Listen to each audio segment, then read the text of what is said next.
Welcome to my report on the three major Texas battles. First, we will talk about the Battle of Gonzales, then the Battle of Goliad, and finally the well-known Battle of the Alamo.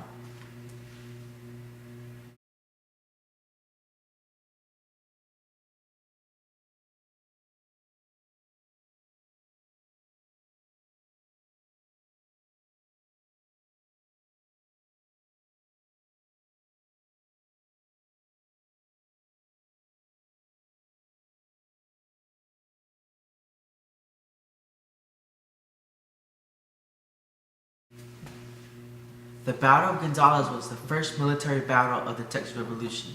It was fought near Gonzales, Texas on October 2, 1835, between Texan settlers and Mexican army troops. In 1831, Mexican authorities gave the settlers of Gonzales a small cannon to help protect them from frequent Comanche attacks. Over the next 4 years, the political situation in Mexico got really bad, and in 1835, several states revolted. As the unrest spread, Colonel Domingo, the commander of the all-Mexican troops in Texas, felt it unwise to leave the residents of Gonzales a weapon and wanted the cannon back. When the Gonzales town folks said no, Domingo sent 100 men on horseback to retrieve the cannon using peaceful means. The soldiers neared Gonzales on September 29th, but the colonists used a bunch of excuses to keep them from the town, while secretly sending messengers to request help from nearby towns. Within 2 days, up to 140 Texans gathered in Gonzales, all determined not to give up the cannon. On October 1st, settlers moved to fight and voted to fight. Mexican soldiers opened fire as Texans approached their camp in the early hours of October 2nd. After several hours, Mexican soldiers withdrew.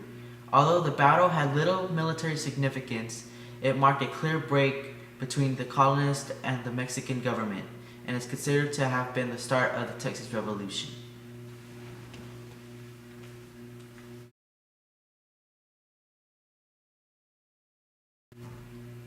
Here's a come-and-take-it flag that the Texans used in the Battle of Gonzales.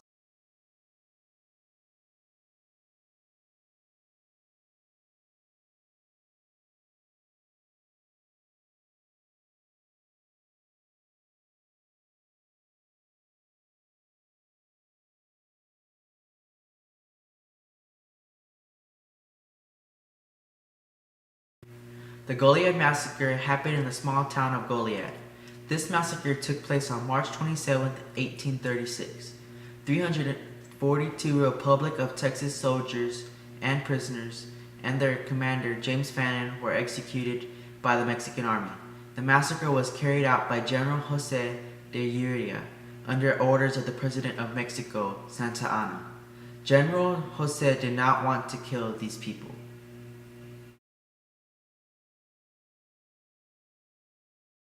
After the executions, the Texans' bodies were piled and burned. Their burnt remains were left in the open, unburied, and vultures and coyotes tried to eat them. Nearly 1 month later, word reached Goliad that General Santa Anna had been defeated and surrendered. The Mexican soldiers at Goliad returned to bury the massacred Texans and reburned any evidence of their evil deeds. The massive number of Texans they killed in the battle led to Goliad being called a massacre, and it made Texans really mad. The site of the massacre is now topped by a large monument containing the names of the victims. This massacre was very, very sad. Here's the local curator of the Goliad Museum, Jeremy Turner, telling me about the most interesting and sad parts of the battle. Battle of Goliad, the massacre. Most interesting fact? Oh boy, there's a lot of interesting facts. You might hold off. I'm going to have to think. Debated things. What's most probably one of the things that's most argued over is whenever Colonel Fannin and his men surrendered to General Urrea and the Mexican forces, they were of the belief, because of the surrender terms and the surrender document, that they were going to be allowed to return home to the United States, and for others to other countries from England, Ireland, Scotland, wherever they may have come from. And they had agreed that by surrendering and turning over their weapons and promising to never come back into Texas, which was still Mexico, that they would be allowed to return home unharmed. Well, of course, a week later, the Goliad massacre happens, and the majority of the men are killed. 342 are killed, and you have 28 who escape, and you have about another 15 or so who were spared by the Angel of Goliad and also by some of the Mexican officers. Some on the Mexican forces side said that they were never given a guarantee to have their life, that it was not what they call unconditional. They were told that they would do their best to spare their lives.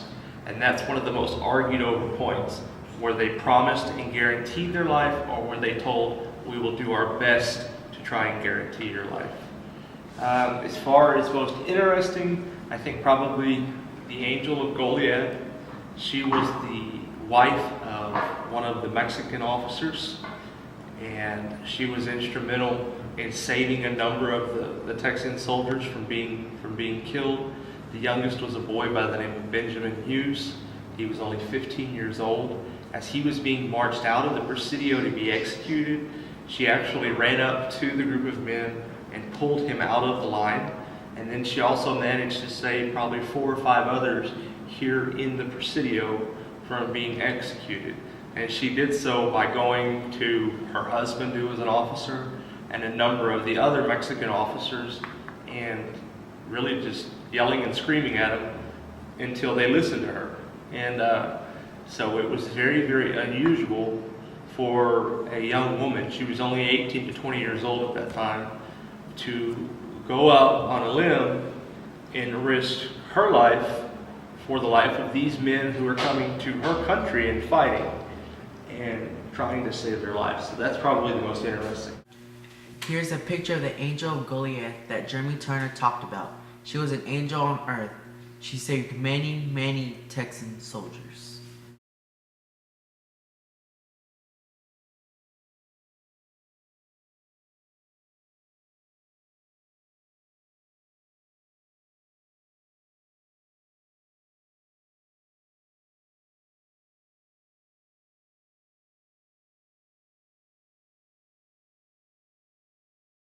Remember the Alamo.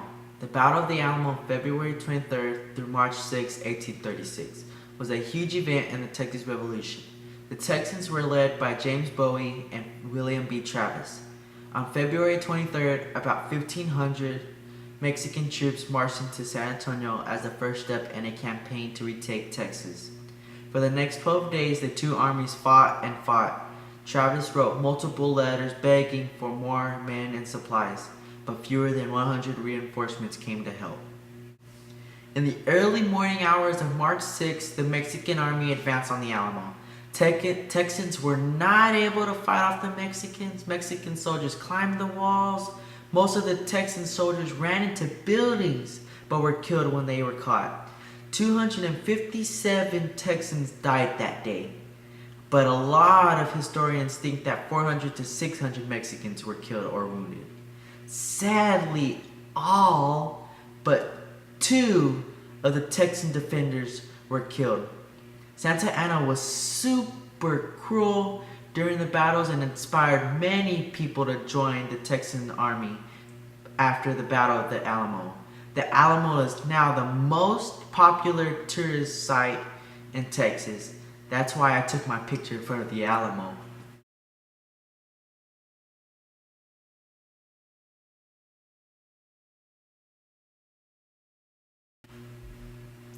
I hope you enjoyed my report on these 3 famous battles.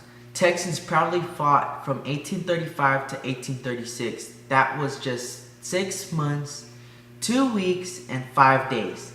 The Texan Revolution ended at the Battle of San Jacinto, where the Texan army under General Sam Houston kicked the Mexican armies butt with a surprise attack.